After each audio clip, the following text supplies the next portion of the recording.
Bem-vindos a mais uma análise aprofundada aqui conosco. Hoje o nosso foco é a sustentabilidade no setor portuário, os chamados portos verdes. Vamos mergulhar nesse tema usando como base um roteiro bem interessante, adaptado para vídeo jornalístico, que olha justamente para essa transformação. A ideia é entender melhor os desafios ambientais dos portos, né? E conhecer as inovações que estão pintando por aí. E, claro, ver como o Brasil está nessa foto. O material já começa com uma tensão assim interessante. Os portos são essenciais para o comércio, claro, mas ao mesmo tempo são grandes fontes de poluição. E essa tensão toda gera uma urgência, né? É real. A indústria portuária está sentindo uma pressão, olha, enorme para mudar o jeito de operar. O impacto ambiental é pesado. Sim, e os dados que a análise traz deixam isso bem claro. Olha só, o transporte marítimo sozinho é responsável por uns 3% das emissões globais de CO2. E os portos, como pontos de conexão, acabam concentrando essa poluição do ar, da água e consomem uma energia assim absurda. Pois é. E o material que a gente analisou, ele destaca uma coisa específica do Brasil, sabe? Muitos portos nossos ainda usam equipamentos bem antigos, muitos movidos a diesel. Isso cria um contraste, né, com a demanda global por práticas mais limpas, mais sustentáveis. Fica uma defasagem aí. Fica mesmo.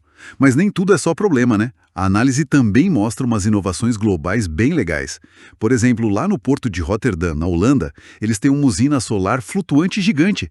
Dizem que é a maior da Europa em porto. Isso mostra uma busca, né, por renováveis.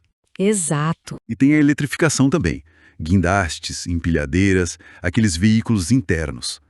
Tudo trocando diesel por eletricidade, para cortar a emissão mesmo. Aí a fonte faz um contraponto interessante. Fala da China, onde parece que uns 80% desses equipamentos já são elétricos. 80%? É um número impressionante. Muito. Enquanto no Brasil, o texto diz que a gente ainda está engatinhando nisso. Cita também infraestrutura verde, tipo um terminal com selo LEED lá em Los Angeles. Que é aquele selo de construção sustentável, focado em eficiência, materiais de baixo impacto. Isso. E o legal de ver esses exemplos, tipo Rotterdam, Los Angeles, é que não são só projetos pontuais, sabe? Isolados. Eles sinalizam uma tendência. É uma tendência global mesmo para valer. É importante ver como cada lugar está adotando isso. Os ritmos são diferentes. Com certeza. A China, por exemplo, com essa escala de eletrificação, mostra um investimento pesado, né? Exatamente, em comprometimento enorme. E quem são os líderes nessa corrida verde? A análise aponta alguns. Singapura, por exemplo. Eles têm um plano, olha, super ambicioso. Emissão zero até 2050. E não é só plano, não. Já estão testando navio autônomo, tecnologia com amônia verde. Que é vista como uma promessa, né, para combustível de navio com baixo carbono, se for produzida com energia limpa, claro. Exato. Aí, olhando para o Brasil, a fonte menciona possíveis projetos em Santos, Paranaguá, mas usa uma palavra meio cautelosa, tipo, se houver, o que talvez indique que ainda está no papel, né, ou em estudo. E isso leva à pergunta que o material parece levantar.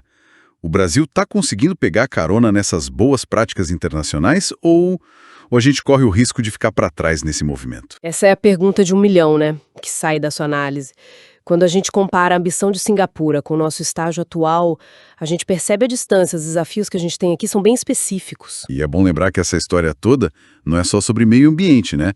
A análise entra na parte econômica também. Diz que portos mais verdes atraem investimento pesado, bilhões, e criam empregos de alta tecnologia, os high-tech. Sim, exatamente. Conectando tudo, fica claro que sustentabilidade em porto não é mais só ecologia, virou fator de competitividade econômica mesmo. Portos mais limpos, mais eficientes, são mais atraentes para o comércio, para investimento novo. O material também bate numa tecla importante. Para essa mudança acontecer de verdade, precisa de política pública clara.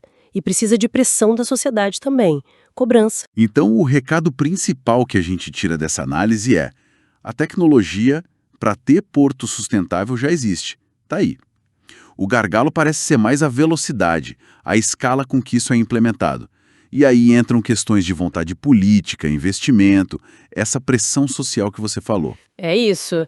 E pensando nisso tudo, né, nas inovações que a gente viu lá fora, Rotterdam, Singapura, E nos nossos desafios aqui no Brasil, como modernizar os equipamentos, fica uma reflexão para a gente levar, né? Inspirada no material, mas para pensar além.